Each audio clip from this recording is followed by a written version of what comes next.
اس video میں آپ کو بتاؤں گا ایسی 6 نیچرل ڈائٹ، ایسی 6 فروٹس اور ویجیٹیبلز جسے ہم روزانہ روٹین میں استعمال کر کے یورک ایسڈ کے لیول کو ختم کر سکتے ہیں یا کم کر سکتے ہیں۔ یورک ایسڈ ہماری باڈی میں موجود پیورینز کا بائی پروڈکٹ ہے جسے کڈنیز یورین کے تھرو ایکسپیل آؤٹ کر دیتی ہیں۔ 70% یورک ایسڈ ہمارے کڈنیز کے تھرو سکریٹ ہوتا ہے، یعنی ایز اے ویسٹ مٹیریل باہر نکلتا ہے، اور 30% یورک ایسڈ ہمارے انٹسٹائن کے ذریعے باہر نکلتا ہے۔ یورک ایسڈ کا نارمل لیول ہماری باڈی میں 3 to 6 ملی گرام پر ڈیسی لیٹر ہے۔ جب کبھی بھی کسی بھی خوراک کی وجہ سے یا ہمارے گردے فیل ہونے کی وجہ سے یورک ایسڈ کا لیول زیادہ ہو جاتا ہے تو ہم اسے ہائپر یوریسیمیا کہتے ہیں، یعنی 6 ملی گرام پر ڈیسی لیٹر اس کی اپر لیمٹ ہے۔ جب بھی 6 ملی گرام پر ڈیسی لیٹر سے زیادہ ہوتا ہے تو ہائپر یوریسیمیا ہوتا ہے۔ تو ہائپر یوریسیمیا کی وجہ سے کڈنی میں، گردے میں پتھری ہونا شروع ہو جاتی ہے اور کڈنی فیل بھی ہو سکتی ہے۔ اس کے علاوہ یورک ایسڈ کرسٹل کی فارمیشن میں ہمارے جوائنٹ میں جمع ہونا شروع ہو جاتا ہے، جسے ہم گاؤٹ یعنی گاؤٹی آرتھرائٹس بھی کہتے ہیں، جس سے ہمارے جوڑوں میں، ہمارے چھوٹے چھوٹے جوڑوں میں اور بڑے جوڑوں میں بھی انفلیمیشن اور درد ہونا شروع ہو جاتا ہے۔ تو اس ویڈیو میں ہم بات کریں گے ایسی کون سی 6 خوراکیں ہیں استعمال کر کے یورک ایسڈ کے لیول کو کم کر سکتے ہیں۔ تو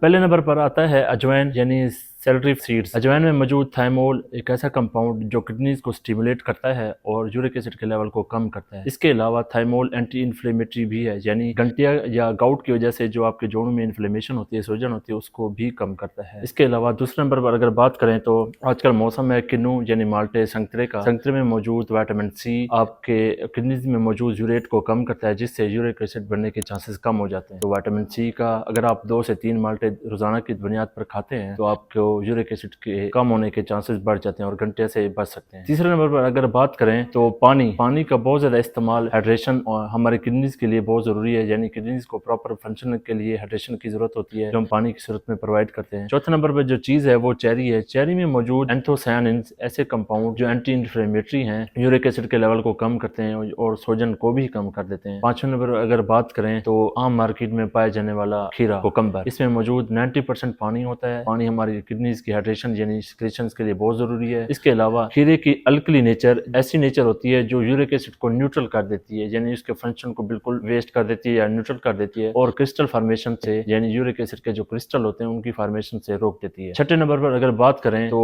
بروکلی یا کیبج، کالی فلاور بھی ایک فیملی ہے، اسی میں سے آتی ہیں ساری چیزیں۔ اس میں موجود سلفورافین ایک ایسا کیمیکل جو نہ صرف اینٹی انفلیمیٹری ہے بلکہ اینٹی کینسرس بھی ہے۔ یہ آپ کے یورک ایسڈ کے لیول کو کم کرتا ہے اور کڈنیز کو ہیلپ کرتا ہے یورک ایسڈ کو ایکسپیل آؤٹ کرنے میں، یورک ایسڈ کو فلش آؤٹ کرنے میں۔ تو یہ 5-6 چیزیں ایسی ہیں اگر ہم روزانہ کی بنیاد پر استعمال کریں تو یورک ایسڈ کے لیول کو سگنیفیکنٹلی طور پر کم کر سکتے ہیں۔ یہ ساری ایک اسٹڈی کے مطابق آپ کو میں نے چیزیں بتائی ہیں، تو امید ہے آپ اس پر عمل کریں گے۔ اس کے علاوہ کچھ چیزیں ہیں جن سے آپ کو پرہیز کرنی ہے، یعنی بڑے گوشت میں موجود پیورینز کی تعداد زیادہ ہوتی ہے، وہ بھی یورک ایسڈ بننے میں مدد دیتے ہیں۔ چاول، اور اس کے علاوہ شراب جو ہمارے معاشرے میں الحمدللہ کافی کم ہے، باہر کے کنٹریز میں بہت زیادہ ہے۔ تو ان چیزوں سے پرہیز کریں اور جو میں نے چیزیں بتائی ہیں وہ استعمال کریں، تو امید ہے کہ اس سے یورک ایسڈ کا لیول کم ہو جائے گا، آپ گھنٹے کی بیماری سے بچ جائیں گے۔ شکریہ، اللہ حافظ۔